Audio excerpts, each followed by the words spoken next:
Nabi Muhammad tuh sama anak perempuan, ya Allah, ngebelainnya luar biasa. Ada seorang laki-laki namanya Abdullah bin Mughaffal. Abdullah ini habis masuk Islam gitu, berapa tahun gitu.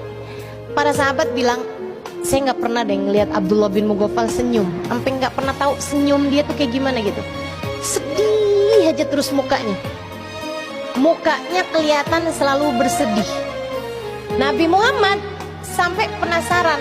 Satu hari Nabi Muhammad panggil dia, duduk di hadapan Nabi. Nabi nanya, ma ahzanaka ya ibnal Mughaffal, kenapa ya saya tiap lihat muka kamu tuh selalu sedih Ibnul Mughaffal? Boleh nggak kamu kasih tahu, wahai Abdullah bin Mughaffal, apa yang bikin kamu tuh selalu sedih?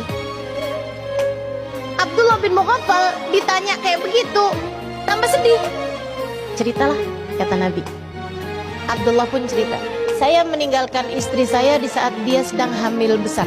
Orang dulu kan dagang, kadang pergi perang, kadang pergi kemana jauh, sampai bikin dia tuh bepergiannya itu bertahun-tahun. Dia bilang sampai kemudian saya datang bertahun-tahun sesudah itu, mungkin kayak 6 tahunan sesudah itu, saya mendapati istri saya sudah melahirkan anak perempuan. Anak perempuan saya nih Rasul, ceria, menyenangkan, kata-katanya lucu, tingkahnya enak dilihat, cantik, pinter. Cuman sayang, perempuan. Hati saya dalam dilema besar.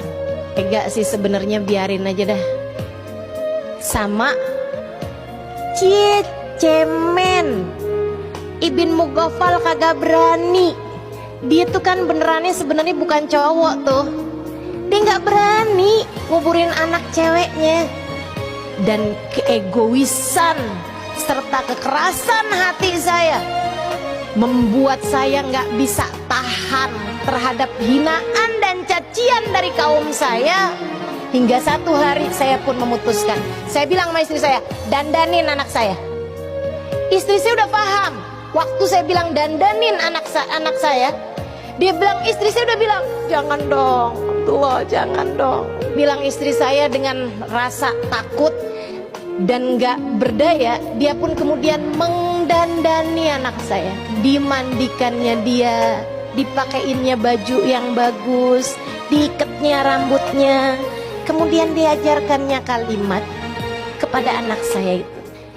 Saya pun bawa anak saya. Anak saya pertamanya nggak terlalu paham. Kemudian sampailah saya di sebuah bukit yang dimana orang-orang di kampung kami biasa menguburkan anak perempuannya hidup-hidup di situ. Dia bilang, saya pun mulai menggali. Waktu saya mulai menggali itu sempat ada beberapa tanah yang nyangkut di jenggot saya dan anak saya membersihkannya. Datang nurani di hati saya. Saya sempat pikir, jangan deh Ibn Mughaffal, jangan deh, kesian bener anak kamu. Tapi tiap kali perasaan itu datang, saya segera membunuhnya. Dengan saya terbayang cacian, makian, ledekan, hinaan dari orang di kampung saya. Dan saya rasanya tidak mampu menanggungnya. Saya pun tarik tangan anak perempuan saya. Dia mulai faham. Dan saat itu juga dia berteriak dengan kalimat yang diajarkan oleh ibunya. Dia bilang, ya abi daya'tal amanah, ya abati daya'tal amanah. Ayah, jangan kau sia-siakan. Bagaimanapun saya adalah amanat untukmu. Saya amanatmu. Ayah, saya amanatmu. Daya'tal amanah, daya'tal amanah. Saya pegang tangan anak saya hentakkan dia, saya masukkan dia ke dalam kubur.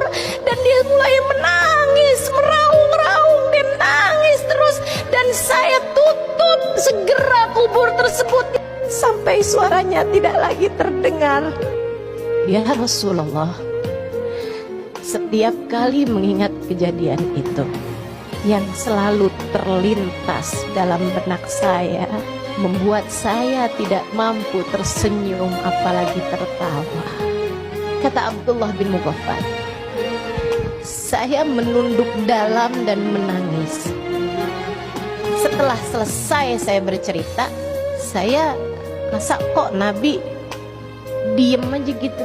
Jadi saya pun mulai mengangkat wajah saya. Aku pikir Nabi akan menghiburku gitu. Kan tetapi ketika saya melongokkan wajah saya mendapati Nabi Muhammad terisak-isak sampai air mata beliau itu membasahi kain yang ada di bawah beliau. Katanya Abdullah, saya saat itu dilanda perasaan bersalah yang semakin menggunung. Saya kemudian menatap wajah Nabi Muhammad yang sudah mulai diam. Kemudian Nabi Muhammad mengatakan, "Lau kuntu nabiyyan fi dzaka zaman la uqimul hadd 'alaika ya ibnal mughaffal." Andai masa itu saya sudah menjadi nabi, aku akan kuburkan kamu hidup-hidup, wahai Ibnul Mughaffal, sebagaimana kamu telah menguburkan hidup-hidup anak perempuanmu.